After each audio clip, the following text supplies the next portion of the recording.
করবো স্যার, কারণ আপনার মাধ্যমে স্যার আমরা উজ্জীবিত হয়েছি। আমি বাংলায় ঢাকা ইউনিভার্সিটি পড়াশোনা করছি স্যার, কিন্তু আপনার বক্তব্য শোনার পরে এখনো যে স্পিড পাই স্যার, এটা অসাধারণ। স্যার আপনি প্রথমে তো ছিলেন মামিসিং কলেজে, ময়মনসিংহ শেরবাদ কলেজে আমি 38 বছর মাস্টারি করছি। 38 বছর স্যার। ওই 42 বছর ময়মনসিংহ ছিলাম। তারপরে এখানে আসছি 2005-এ। 2005-এ স্থায়ীভাবে আসছে। এটা হলো এটা আমাদের 3 ভাই বোনের বাড়ি। নাম দেখলাম, সামনে দেখলাম নাম, সবাই অধ্যাপক, সবাই স্যার অধ্যাপক। এই আর কি আমার বোনের বাসা হলো এটা। এরা থাকতে পারে না, ওই আমার ভক্তিপতি খুব অসুস্থ। আর আমার একটা বাইকনা ডাক্তার, আর একটা বাইকনা ওই ইয়েতে চারুকলার অধ্যাপক জাহাঙ্গীরনগর ইউনিভার্সিটি। হ্যাঁ। তো ওনারা এখন কোথায় থাকে? হ্যাঁ, ওনারা কি এখন ঢাকায় না মামিসিং থাকে? ঢাকা ময়মনসিংহ থেকে আমার মেয়ে থাকে মেয়ে ওই এডিশনাল ডিস্ট্রিক্ট জাজ। আর ওনার হাজবেন্ড ও হলো বর্তমানে সংস্কৃতি মন্ত্রণালয়ের উপসচিব। ও আচ্ছা আচ্ছা। রাজীব সরকার নাম। ও আচ্ছা। আর ছেলে কোথায় থাকে স্যার? ছেলে তো বললাম ওই ইয়েতে স্লোভাকিয়াতে। তা আমার সম্পর্কে জানো, আমি তো এটা কি হইতেছে, রেকর্ড হইতেছে জি স্যার, জি স্যার। আমি তো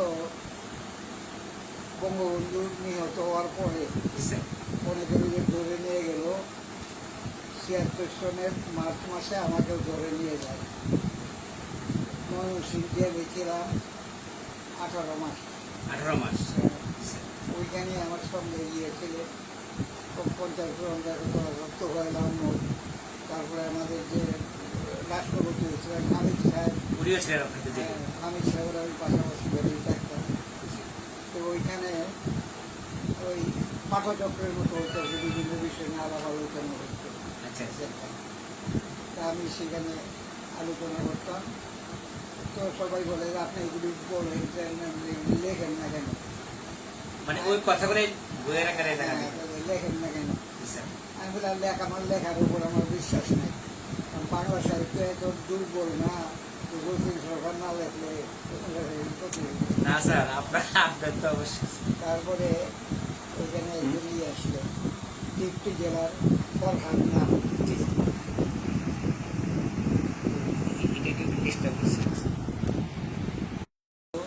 আমার বাসার থেকে জিনিসপত্র, এমনি জেলখানা জিনিসপত্র না, খুব কঠিন ব্যাপার। কিন্তু কোনো আমার খাওয়া দাওয়া কোনো জিনিসপত্র হইলে টুলে ওইগুলি এই ফরহাদ সাহেব নিয়ে যাই। আচ্ছা আচ্ছা। এবং ওই জেলখানার পুকুর থেকে বড় বড় মাছ মারিয়া ওই আমাদের বাসায় এসে দিয়ে যাইত। মানে এতটুকু ভক্তি করে শ্রদ্ধা করতে হবে। তো ওইভাবে জেলখানায় যখন ওই পাঠচক্রের মতন এত কি হইতেছে হইতো, তার মধ্যে আমি বিভিন্ন বিষয় নিয়ে আলোচনা করতাম। একটু আগেই তো বললাম সকলেই বলে এটি লেখেন না কেন? তা আমি আমার লেখার উপর আমার বিশ্বাস নাই, প্র্যাকটিক্যালি জোর করে তারাই আমাকে লিখতে বাধ্য করল। তুফান আহমেদ, আব্দুল হামিদ স্যার, ওনারা তারাই বাধ্য করল, বিশেষ করে ফরহাদ ডেপুটি জেলার জি। একটু গেল ওই লেখাটা খাতা বাড়ির থেকে খাতা নিয়ে লিখতাম। তারপরে ফরহাদ করতেছে আপনি যে এই খাতাগুলি লিখতেছেন এগুলি ধর নিয়ে যেতে বলবেন না। যে কেন? এগুলি আইবিলে নিয়ে যাবে, নিয়ে যে ফেরত দিবে এমন সম্ভাবনা কম। তাহলে সব বড় স্টাইলে কী করো দেন আমার কাছে। এক একটা করে খাতা লিখতাম, আর এই খাতাগুলি নিয়ে আমার স্ত্রীর কাছে পৌঁছে দিয়ে দেখতে। কত বড় মাসির কাছে এসে পৌঁছে দিয়ে দিত। হ্যাঁ, তারপরে এইগুলি দিয়া আমি তো 1.5 বছর মানে 18 মাস জেলখানায় ছিলাম। তো আমার স্ত্রী রিট করিয়া অনেক কি করে আমার বাইর করে আনলো। তো বাইর করে আনলে পরে ওই যে লেখাগুলি ছিল এগুলি নিয়ে গেল আমার বন্ধু ছিল ঢাকায় ওই বাংলা একাডেমির শামসুজ্জামান খান। মহাপরিচালক ছিলেন। হ্যাঁ হ্যাঁ, জি স্যার। শামসুজ্জামান খান চিন্তা। হ্যাঁ হ্যাঁ, চিনি স্যার, চিনি। উনি তো শামসুজ্জামান আমার শিল্পকলা একাডেমি, তারপরে জাদুঘরের মহাপরিচালক ছিলেন। হ্যাঁ, আমার বিশিষ্ট বন্ধু জি স্যার। শামসুজ্জামান খান। এই শামসুজ্জামান খান এগুলি লেখাগুলি নিয়ে ইয়েতে দিল মুক্তধারা। মুক্তধারায়। হ্যাঁ, তখন আমার 50 বছর বয়স। জি স্যার। 50 বছর বয়সে আমার প্রথম বই বেরো মুক্তধারা থেকে সাহিত্যের কাছে প্রত্যাশা। সাহিত্যের কাছে প্রত্যাশা, এটা স্যার ছিল আপনার প্রথম বই। আমার প্রথম 50 বছর বয়স। 50 বছর বয়সে গেছে। তারপরে বই বেরোলে এই যে মেলা আলোচনা হইল পশ্চিমবাংলায় একটা পত্রিকার মধ্যে দেখলো যে সাহিত্যের সমালোচনা যে একটা বিদ্ধ হতে পারে, এটা রবীন্দ্রনাথ এবং প্রমোদ চৌধুরী পরে আমরা আর দেখি নাই। মানে তাহলে অনেক সম্মান দিচ্ছে হ্যাঁ, রবীন্দ্রনাথ। আবার পরে আপনাকে এই সম্মানটা ওরা দিয়েছে। আবার আমি তো মার্ক্সবাদী চিন্তা চেতনার জি স্যার। কাজটা করি। জি স্যার। মার্ক্সবাদ বিরোধী একজন অস্ত্র কুমার সিকদার বলে একজন দার্জিলিংয়ের একজন অধ্যাপক, সেই ভদ্রলোক আমাকে তুলাধুলা করে বললো আমার মানে সমালোচনা করতে। জি স্যার। চতুরঙ্গ পত্রিকা বাইরে। আচ্ছা। তারপরে একজন ওই বাংলা একাডেমিতে উনি আসছিলেন, বাংলা একাডেমিতে আমার চিন্তার মধ্যে এই যে এটাই বড় গর্ব। জি স্যার। যাই হোক, এইভাবে প্রকাশকরা যাওয়া শুরু করলো বই করতে। আমি লিখতে বললাম না, আমার দিকে বাধ্য হয়ে আমার লিখতে হলো। এরপর স্যার কোন বইটা বের হলো? হ্যাঁ, এরপর স্যার কোন বইটা বের হলো? এরপরে আমি 50 বছর বয়স থেকে 80 বছর বয়স পর্যন্ত এই 30 বছর আমি লেখালেখি করলাম। 50 থেকে 80, মানে এই হ্যাঁ। 30 বছর টানা লেখালেখি করছেন। 30 বছর লেখালেখি করলাম। জি স্যার। এই লেখালেখি অনেক বাইরেছে, অনেক ইয়ের মধ্যে। তারপরে আমি তো বাংলাদেশের সর্বোচ্চ রাষ্ট্রীয় পুরস্কার যেটা জি স্যার। স্বাধীনতা পুরস্কার, জি স্যার। এইটা আমি পাইছি। বাংলা একাডেমি পুরস্কার পাইছি। জি স্যার। ওই ইয়ে 30 সালে কবি নজরুল বিশ্ববিদ্যালয়ে সম্মাননা পাইছি। জি স্যার। এইরকমভাবে অনেক কিছুই পাইছি। সবচেয়ে বেশি যেটা পাইছি সেটা হলো সাধারণ মানুষের যে ভালোবাসা, জি স্যার। এটা আমার কাছে অনেক বড় বলে মনে হয়। জি স্যার। স্যার, মুক্তিযুদ্ধের উপর আপনার একটা বই আছে, বিখ্যাত বই, মুক্তিযুদ্ধের উপর একটা বই আছে আপনার। বইয়ের সংখ্যা এইভাবে বলা মুশকিল। জি স্যার। ওই সংকলন টঙ্কলন মিলাইয়া ওই 40টার মতো। 40টার মতো বই। একটা স্যার বাংলা ব্যাকরণের উপর বই আছে, আমি নিয়েছিলাম স্যার। সেটা হচ্ছে ছন্দে ছন্দে বাংলা ব্যাকরণ। না, ব্যাকরণের ভয় অকারণ। ও, ব্যাকরণের ভয় আকার। জি স্যার। জি স্যার। তারপরে এই ব্যাকরণের ভয় অকারণটাই জেলখানায় বসে থেকে লিখছিলাম। তাই নাকি স্যার? হ্যাঁ। আমি স্যার বইটা নিচ্ছি, কিন্তু অনেক আমি তো অনেক লিখছি ইয়েতে স্যার। ক্লাসে কিন্তু ব্যাকরণ করেতাম। জি স্যার। ব্যাকরণ তো ওটা কাজ করতে জিনিস হ্যাঁ হ্যাঁ। এটাকে কিন্তু আমি খুব গল্পের মাধ্যমে ব্যাকরণ করেতাম। আর মাসের কলেজে মাস্টারি করছে, আনন্দমোহন কলেজ থেকে অনেক ছেলে আমার ক্লাসে বসে ব্যাকরণের ক্লাস করতে হবে। সাধারণত ব্যাকরণ তো ভয় পেত মানুষের, কঠিন বিষয়, কিন্তু ক্লাসটা ছিল মজা। ব্যাকরণের ওই এটার বিভিন্ন অংশ নিয়ে গল্পে গল্পে ব্যাকরণ বলে একটা বই লেগেছে। গল্পে গল্পে। এটা খুব পপুলার। আর আমার সবচেয়ে বড় বই পাকিস্তানের জন্ম মৃত্যু দর্শন। জি স্যার, এই বইটা স্যার আমার কাছে আছে স্যার। আসলে জি স্যার, পাকিস্তানের জন্ম, আমি স্যার বাংলা একাডেমি দিয়ে কিনছিলাম বইটা, সংগ্রহ করেছিলাম। এগুলি পড়া হয়েছে। জি স্যার, আস্তে আস্তে পড়তেছি স্যার, বোঝার চেষ্টা করতেছি, অনেক কিছু আছে তো এখানে। সবটা পড়া আছে। সবটা স্যার একবার পড়া হয়েছে, কিন্তু আবার পড়তেছি স্যার আমি। পাকিস্তানের জন্ম মৃত্যু দর্শন আমার সবথেকে পপুলার বই। জি স্যার, দেখছি স্যার আমি। এইটাই করলাম। তারপরে আমি বললাম এই তো যে 80 বছর বয়স পর্যন্ত দেখছি। রবীন্দ্রনাথ 80 বছর বাঁচছিল। জি স্যার। তা আমি তো রবীন্দ্রনাথের থেকে বড় হয়ে গেছি, 88 বছর বয়স পর্যন্ত। বর্তমানে আমার 80 বছর। রবীন্দ্রনাথের অপমান করতে পারি না। কাজেই ওই 80 বছর বয়সের পরে কিন্তু আমি আর কোনো লেখালেখি করি করে নেই। এই 88 বছর 8 বছর এই পুরোনো এলাকা থেকে আর এই যে মানুষ আসে সাক্ষাৎকার নিয়ে যায় সেগুলো পত্র পত্রিকা রাইট করে দেয়। স্যার আপনি তো উদিতির সাথেও যুক্ত ছিলেন, উদিতির সভাপতি ছিলেন উপযোগী সভাপতি ছিলাম 2 টার্মে। 2 টাইমে স্যার। এটা কত সনে কত সনে হ্যাঁ, কত সন স্যার? এই সনটা তোমার ওই না ঠিক আছে স্যার। তারপর বাম ধারা তো আপনার জন্মগত ভাবে বাম রাজনীতির সাথে জড়িত, মানে বাম চিন্তাধারার অধিকারী স্যার আপনি। হ্যাঁ, তাহলে স্যার বাম চিন্তাধারার মানে কমিউনিস্ট চিন্তাধারার অধিকারী ছিলেন স্যার আপনি আগে থেকে, এখনো কমিউনিস্ট? আমি তো এইগুলি সব জায়গায় বলা যায় না। জি স্যার। আমি তো কমিউনিস্ট পার্টির সদস্যই ছিলাম। পলিটব্যুরোর সদস্য ছিলেন স্যার? হ্যাঁ, সদস্য ছিলাম। জি স্যার। আমি মার্ক্সবাদে আমার বিশ্বাস আছে। জি স্যার। মার্ক্সবাদে আমি বিশ্বাস করি। সেই মার্ক্সীয় দৃষ্টিভঙ্গিতেই আমি সব কিছুকে দেখি। এখন মার্ক্সীয় দৃষ্টিভঙ্গির মধ্যেও একটা ফাঁক আছে, সেটা হইল কেবল অর্থনীতি আর রাজনীতি নিয়েই মনে হয় যে মার্ক্সবাদ, এইরকম অনেকের ধারণা। জি স্যার।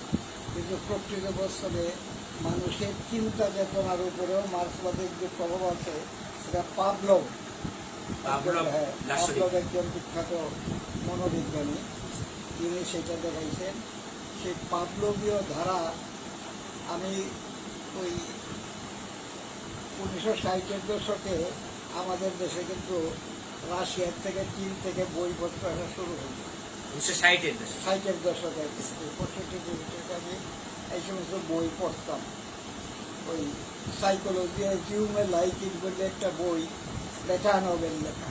এই বইটা আমাকে খুব নাড়া দিল। স্যার বইটার নাম কি স্যার বলেন আমার? Psychology as you may like it. Psychology as a new, as you may like it. Psychology as a new, psychology as you may like it. As you may like it. এই বইটা পড়ে আমি অনেক, তারপরে আমি মনে করলাম যে সাহিত্যের সমালোচনা করি, যাই করি, এই মনোবিজ্ঞানের মার্ক্সবাদের ফাঁক হলো এই জায়গায় কেবলমাত্র ওই রাজনীতি অর্থনীতি নিয়েই থাকে। জি স্যার। কিন্তু ওই পাভলভের যে অবদান সেটা মার্ক্সবাদকে অনেক সমৃদ্ধ করছে। কারণ সেখানে ওই মানুষের মনের যে চিন্তা চেতনা ইত্যাদি এইগুলির যে বৈজ্ঞানিক বিশ্লেষণ সেইটা আছে। তা আমি এই পাভলভের ওইগুলি পড়লাম। তারপরে খবর পেলাম যে কলকাতাতে পাভলভ ইনস্টিটিউট আছে। কলকাতায়? কলকাতায় জি স্যার। ধীরেন্দ্রনাথ গঙ্গোপাধ্যায় এটার প্রভাব, এবং এই পাভলভ সম্পর্কে আলোচনা ওই সারা এশিয়ার মধ্যে প্রথম ওই পশ্চিমবাংলায় ওই ধীরেন্দ্রনাথ গঙ্গোপাধ্যায় করেন। এশিয়ার ভিতরে প্রথম? এশিয়ার ভিতরে। এবং পাভলভ নিয়ে ওই ইয়েরাও ওই কমিউনিস্ট পার্টি তারাও বেশি দূর অগ্রসর নেই। ওই সোভিয়েতের কমিউনিস্ট পার্টিও পাভলভ নিয়ে কিছু কিছু আলোচনা করছে, কিন্তু পাভলভের যে কি বিরাট অবদান জি স্যার। সেটা ওই পার্টি বুঝতে পারে না। তো যাই হোক, তখন সেখানে বই টই বেরিয়েছে, সেই বইগুলো যে বললাম আমি পড়লাম। জি স্যার। এবং আমি মনে করলাম যে পাভলভীয় দৃষ্টিভঙ্গি থেকে সাহিত্যের আলোচনা করতে হবে। পাভলভীয় দৃষ্টিভঙ্গিতে সাহিত্যের আলোচনা করতে হবে। আলোচনা করতে হবে। তা আমি একটা প্রবন্ধ লিখলাম। প্রবন্ধটার শিরোনামটা এখন মনে নাই, মানে পাভলভীয় দৃষ্টিভঙ্গি থেকে সাহিত্যের বিচার, এই জাতীয় আর কি গেল। জি স্যার। এইটা হইল কি না, পাভলভ দৃষ্টিভঙ্গি কী করবে, এটা কে দেখবে, এই দেশে তো কেউ পাভলভী নেই। তখন আমি একটা copy Pavlov institute Kolkata Dhirendranath গঙ্গোপাধ্যায়ের কাছে পাঠাই দিলাম। আপনার লেখা কপি আপনার? হ্যাঁ, আমি পাঠাই দিলাম। পাঠাই দিলে তখন ধরে এইভাবে ফোনে কথা হইতো না, চিঠিপত্র। আমি একটা চিঠিও দেখলাম, উনি একটা চিঠির জবাব দিল, জবাব টবাব পাইতেছি না। আমি বের বলবো কেমন হইল, ঠিক হইল কিনা। দেড় বছর চলে গেল কিন্তু কোনো জবাব নেই। 1.5 বছর করে জবাব দেড় পাননি। বছর কোনো জবাব নেই। আমি বলি এটা বুঝতে কিছু হয়েছে না বোধ হয় এইটাই তো। তার হঠাৎ 1.5 বছর পরে একটা পোস্ট কার্ড আসলো, আপনার প্রবন্ধটি আমরা মানব মনে, ওনারা প্রত্যেকে বাড়ি করতে মানব মন, মানব মন। হ্যাঁ মানব মনের ওই প্রকাশ করতে চাই, অনুমতি দিয়ে বাধিত করবে। আগে তো অনুমতি কত সম্মান। কত বাধিত হইব। তারপর ওনার কাছে চিঠি লিখলাম, চিঠিতে তিনি পরে জবাব দিলেন যে আমরা বাংলাদেশের কোনো লেখকের লেখা আমরা এই পর্যন্ত ছাপাই না। আপনি প্রথম আপনাকে সৌভাগ্য। এবং এইরকম লেখা পাইলে আমরা ছাপবো। বিশাল সম্মানের ব্যাপার। হ্যাঁ। তারপরে আমার বিশ্বাস হইল আর কি যে পাপলবীয় দৃষ্টিভঙ্গি থেকে সাহিত্য সংস্কৃতির আলোচনা আমি সম্ভব করতে পারি করতে পেরেছেন। এবং আমার সমস্ত বইপত্র যেটা আছে, বললাম তো আমি 50 থেকে 80 এই 30 বছর আমি তার লেখালেখি করছি, মোটামুটিভাবে পাপলবীয় দৃষ্টিভঙ্গিটা সেটির মধ্যে আছে। মানে আপনার সমস্ত লেখাতে পাবলবীয় দৃষ্টিভঙ্গি আছে। পাপলবীয় দৃষ্টিভঙ্গি মানে দ্বন্দ্বমূলক ঐতিহাসিক বস্তুবাদ, এইটা মানে মার্ক্সবাদের মূল। আমি মার্ক্সবাদ কথাটাই পছন্দ করি না, জি স্যার। আমি বলি গান্ধিক বস্তুবাদ। গান্ধিক বস্তু। সেই গান্ধিক বস্তুবাদেরই একটা বিরাট ব্যাপারকে সংগঠিত করছেন পাপলব। সেই পাপলবীয় দৃষ্টিভঙ্গি থেকে আমি সব লেখালেখি করছি এইভাবে 80 বছর বয়স পর্যন্ত।